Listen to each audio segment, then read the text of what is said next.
Tu teoría personal es vital para mantenerte como inversor, operador o trader. Es importante que tengas un plan, que tengas una forma de operar o invertir. Esto es así para cualquier inversión y cualquier mercado. Pero es que además aquí estás en el mercado más volátil que existe, el mercado cripto. Un mercado de grandes oportunidades pero también de grandes riesgos. Voy a ayudarte desde ya con todo esto. En este vídeo conocerás 5 maneras de observar los mercados globales para tener unos datos clarificadores y casi privilegiados para entender cómo funciona todo esto. De esa forma no te dejarás engañar por ninguna noticia que pretenda dejarte fuera de juego a partir de ahora. Cuando acabe este vídeo no verás los mercados de la misma forma. Quédate y lo verás.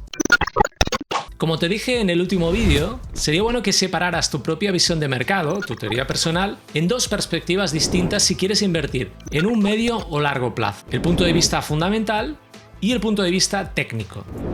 En cambio, si quieres invertir en un corto plazo no te haría falta el primero, el punto de vista fundamental. Te podrías quedar solamente con el punto de vista técnico. En esencia, para determinar el momento concreto tenemos el punto de vista técnico.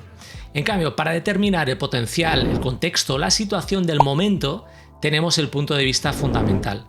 ¿Y por qué tiene sentido tener esas dos perspectivas en una inversión en un medio o largo plazo? Debes tener en cuenta que en el mundo cripto es bastante importante que no inviertas en el vacío. Todo tiene un contexto en el que tu inversión tiene una coherencia, por ejemplo, con la situación de mercado. Para que me entiendas, ¿verdad que no tiene sentido comprar a buen precio la mejor empresa del mundo si estuviéramos a punto de entrar en la Tercera Guerra Mundial? Es un ejemplo extremo, pero ¿entiendes que eso no tendría coherencia? Ahora ves que tiene importancia el momento y la situación del momento. En este vídeo te voy a profundizar en este punto de vista, el fundamental. Dejaré el punto de vista técnico para un próximo vídeo. Entrando ya en el punto de vista fundamental, debes ver esta perspectiva como la que te permite ir más allá de lo más aparente. Para eso dispones de distintas herramientas que te permiten dimensionar el posible potencial de tu inversión. Aquí tienes dos factores a tener en cuenta. El que te proporciona el propio proyecto que representa la inversión y el que te proporciona la situación del mercado. El factor determinado por el propio proyecto lo puedes analizar mediante el análisis de proyecto. Este tipo de análisis lo tienes en un vídeo anterior del canal donde se analizaba un proyecto en concreto.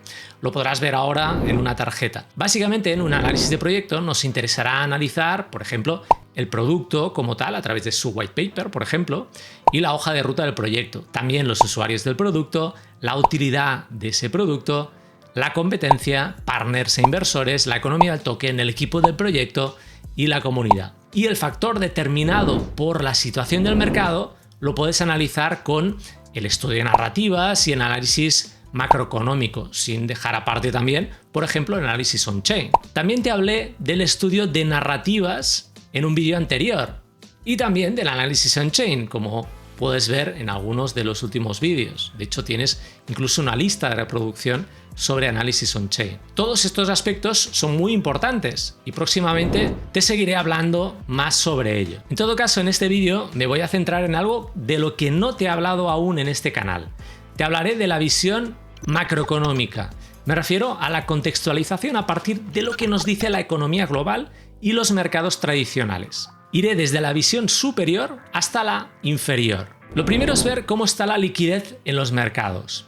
Con el gráfico M2 puedes ver cómo se está inundando de dinero los mercados. ¿Cómo se produce eso? Básicamente con la recompra de bonos que la propia Reserva Federal realiza. De esa forma arranca la máquina de imprimir dinero para poder recomprar esos bonos que emitió y vendió en su momento. Se puede observar bien ese hecho después de la debacle del 2008. A finales del 2008 se puso a imprimir dinero para recuperar la situación crítica. Lo podemos ver directamente con el gráfico semanal del M2. También se puede observar en el periodo COVID.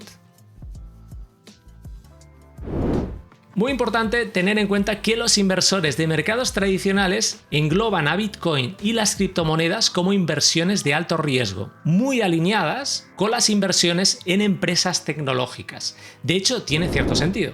Entonces, aquí lo que extraemos es que debido a esta asociación, nos interesará analizar el índice por excelencia del sector tecnológico, el Nasdaq. Así que ya podemos entender que cualquier movimiento importante que causen las empresas tecnológicas en el Nasdaq podrá tener implicaciones también en Bitcoin y las criptomonedas. Queda claro pues que también, indirectamente, todo lo que genera el índice de mayor peso a nivel mundial, el S&P 500, también afectará al Nasdaq y por lo tanto al mundo cripto. El S&P 500 incluye a las 500 mayores empresas de Estados Unidos y por lo tanto las principales empresas del mundo prácticamente. Teniendo esto en cuenta, fíjate qué ejercicio más interesante voy a mostrarte. Uniré en un mismo gráfico la liquidez del M2 al S&P 500 y al Nasdaq. Vas a ver ahora que después del inicio de recompra de bonos del 2008 y del 2020 que te comentaba antes, el mercado encuentra su suelo y empieza a subir. Por un lado, el S&P 500 tiene una subida progresiva. Por otro, los activos de más riesgo en el Nasdaq tienen una subida más rápida. Un último apunte, fíjate qué ocurrió las otras veces que hubo una corrección importante del Nasdaq. Surgió una gran oportunidad de compra para Bitcoin y algunas altcoins de calidad. En siguiente lugar, tienes el gráfico del VIX. El VIX es un índice que representa la volatilidad del mercado de opciones sobre el S&P 500. La volatilidad, dicho de una forma sencilla, es la facilidad de subir o bajar el precio en el mercado. Si en poco tiempo recorre más niveles de precio, ha subido la volatilidad. Quizás también te preguntes qué son las opciones. De forma sencilla, las opciones te diré que son instrumentos financieros que permiten abrir contratos con opción de compra o venta de un activo. Con lo cual simplemente se establece la posibilidad de comprar o vender en determinado momento, sin la obligación de hacerlo. Este instrumento es muy importante en el mundo institucional porque permite generar coberturas de grandes posiciones establecidas en el mercado. Puesto que el S&P 500 es el mercado de referencia, tendrá gran relevancia la volatilidad en el mercado de opciones, que como has visto es un producto financiero muy utilizado por el mundo institucional. Yendo ya al gráfico del VIX, puedes observar algo muy simple. Cuando el VIX supera el valor 30 y luego vuelve a atravesar a la baja ese valor 30, tienes una gran oportunidad de inversión en un medio-largo plazo. De hecho, cuando el VIX supera 40, marca en muchas ocasiones un suelo en el índice S&P 500. Es decir, está señalando el punto más bajo en el mercado de renta variable. Pero quizás estás pensando aún que esto en el mercado tradicional puede tener sentido, pero no en el mercado cripto. Te voy a enseñar algo que te dejará perplejo. Si observas en un gráfico mensual la cotización de Bitcoin frente a VIX, puedes obtener de forma gráfica la relación entre Bitcoin y la volatilidad del S&P 500. Fíjate que se observa. Si trazo una línea de tendencia que una los mínimos ascendentes establecidos después del 2020, mira dónde coincide. Exactamente donde ha ido a buscar estos días ese gráfico. Es decir, lo que nos representa aquí es que cuando sube la volatilidad en el mercado más importante, con las cotizaciones crecientes de Bitcoin, vemos que cuando va a buscar este punto se produce posteriormente grandes tirones que provocan nuevos máximos. Las fechas de la línea de tendencia son 1 de marzo del 2020, 1 de octubre del 2022 y ahora 1 de agosto del 2024. Te mostraré ahora, por curiosidad, qué ocurrió con el precio de Bitcoin a partir de esas fechas. A partir del 1 de marzo del 2020, el mercado subió más de un 1600% para crear máximos antes de retroceder. A partir del 1 de octubre del 2022, el mercado subió más de 300% para crear máximos. En siguiente lugar, es importante ver cómo de fuerte está la moneda dominante en el mundo, el dólar. Esto lo puedes hacer con un índice llamado DXY. Este índice es el llamado índice del dólar. Con él puedes ver el peso del dólar respecto a una bolsa de las monedas internacionales más potentes. Aquí puedes ver su composición. Al tratarse del análisis del estado de la moneda dominante a nivel global, este índice puede usarse para analizar la situación macroeconómica mundial y también para ver el nivel de incertidumbre económica y financiera en el mundo. Cuando se creó este índice, en 1973, se le dio un valor de 100.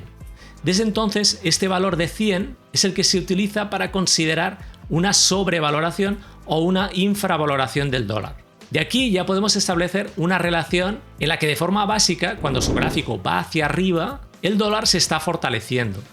Y a la inversa. Piensa que si el índice sube es porque se considera el dólar como posible refugio seguro ante un periodo de incertidumbre. Y si en ese periodo de incertidumbre el índice cae, quiere decir que los inversores están saliendo del dólar y yendo a inversiones de más riesgo. Otra opción también sería que están buscando otra reserva de valor alternativa. Como ejemplo práctico, puedes ver que el valor mínimo del DXY fue en plena crisis subprime del 2008. Pero te enseñaré ahora cómo establecer una relación con Bitcoin y el mercado cripto. Fíjate qué ocurrió en 2021 con la creación de máximos en Bitcoin. En ese momento el DXY estaba por debajo de 100. Eso ya nos dice respecto a una infravaloración del dólar. Voy a trazar una línea de tendencia en el DXY que indique la inercia alcista a largo plazo de este índice. Fíjate que en ese momento había roto la línea de tendencia y parece caer mucho más. Pero luego se recuperó y subió otra vez por encima de la línea de tendencia. Justo en ese momento se acabó de dar el segundo pico de máximos en Bitcoin del 2021.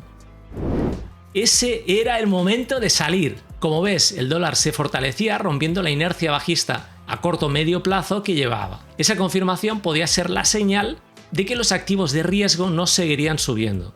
Ahí también podemos encajar a Bitcoin y el mercado cripto. ¿Qué ocurrió con el SP500 y el Nasdaq? Exactamente lo mismo.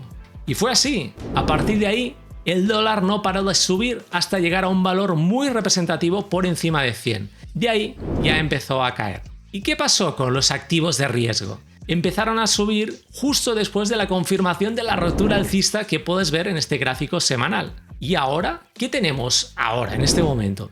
Ciertamente, tenemos el dólar aún por encima de 100 en un periodo muy inestable de mercado, con muchas dudas respecto a la economía americana y el valor del dólar. También tenemos una inercia bajista en el DXY. Así que tenemos todos los ingredientes para una mayor entrada de inversión en los activos de riesgo y por lo tanto más subidas en Bitcoin y mercado cripto. A nivel del DXY, hasta que no se rompa la tendencia bajista en semanal, los inversores podrían ir a buscar una inversión en activos de riesgo. Si además vemos esa inercia, tendría sentido que el DXY aún bajara más hasta niveles de 96-97 al menos, con lo que habría potencial para una expansión alcista en el mercado cripto. Por último, como añadido final de esta visión del estado del dólar, te voy a mostrar un dato demoledor. Este que verás es el gráfico que representa la fuerza compradora del dólar a lo largo de los años hasta la actualidad. Este dato de fuerza compradora del dólar te va a representar qué puedes hacer con un dólar respecto a lo que podías hacer anteriormente. Es decir, cómo ha cambiado lo que puedes hacer con tus dólares dado el valor real de tu dinero debido a la inflación. En definitiva, tu capacidad de adquisición con el mismo dinero. ¿Cómo puedes obtener este dato a partir del índice del dólar? Básicamente lo puedes obtener relacionándolo con los datos de inflación al consumidor en Estados Unidos. De ahí obtienes esta observación claramente rompedora. Como ves, la fuerza compradora del dólar está prácticamente en mínimos históricos, ahora mismo casi al nivel del 2008. Por lo tanto, la situación actual puede que sea mucho peor a la que imaginabas. Y en definitiva, en lo que nos interesa como inversores, ¿qué quiere decir que la fuerza compradora del dólar esté en mínimos históricos? Realmente, poco nos va a interesar como inversores tener dólares en nuestras manos. Nos interesa muchísimo más tener inversiones interesantes, aunque sean de riesgo. No nos interesa para nada tener dólares. Es más, si la situación empeora, lógicamente dejará de ser una reserva de valor interesante, si es que aún lo es. ¿Puede esto favorecer la adopción de otras opciones? ¿Quizás Bitcoin? Y en último lugar, es importante ver en qué estado se encuentra la verdadera reserva de valor. El oro siempre ha sido el valor de refugio ante todas las crisis históricas. Dado todo el escenario que has visto con los datos anteriores, ¿cuál crees que debería ser la inercia y el valor actual del oro? Es un ejercicio fácil si has estado atento. Lo resolverás muy rápido. Fíjate en el gráfico del oro, no te equivocabas. Lógicamente el valor del oro no para de subir con una inercia muy importante. Y es que sin duda no queda otra alternativa que el oro en estos momentos. No hace falta saber la cantidad de oro que están adquiriendo los estados más importantes. Ya vemos que no hay otra opción viendo los datos. ¿O sí hay otra opción? Sin duda Bitcoin está pasando al primer plano porque puede aportar precisamente una alternativa muy válida al oro. Así que harías bien siguiendo la cotización del oro porque eso significa que se está buscando con fuerza la reserva de valor. Y dado el momento, Bitcoin podría tomar una parte importante de esa capitalización que tiene y está tomando el oro. De hecho, en próximos vídeos también te hablaré de esta potencial fluctuación de capital hacia Bitcoin. Así que si te interesa el tema, mantente bien atento al canal, suscríbete y dale al like para que puedas seguir dándote contenido de este tipo. Ya has visto con todo lo que te he comentado que tienes un montón de herramientas para no depender del dato puntual del mercado. El desempleo sube o cae en Estados Unidos, las tasas de interés suben o no. Con los datos que te he dado, podemos incluso pensar por encima de todos estos datos puntuales. Podemos tener una visión privilegiada en un medio o largo plazo en el mercado. Piensa en todo lo que puedes decir y hacer estratégicamente como inversor. Piensa en el potencial que te permite todo esto. ¡Hasta pronto!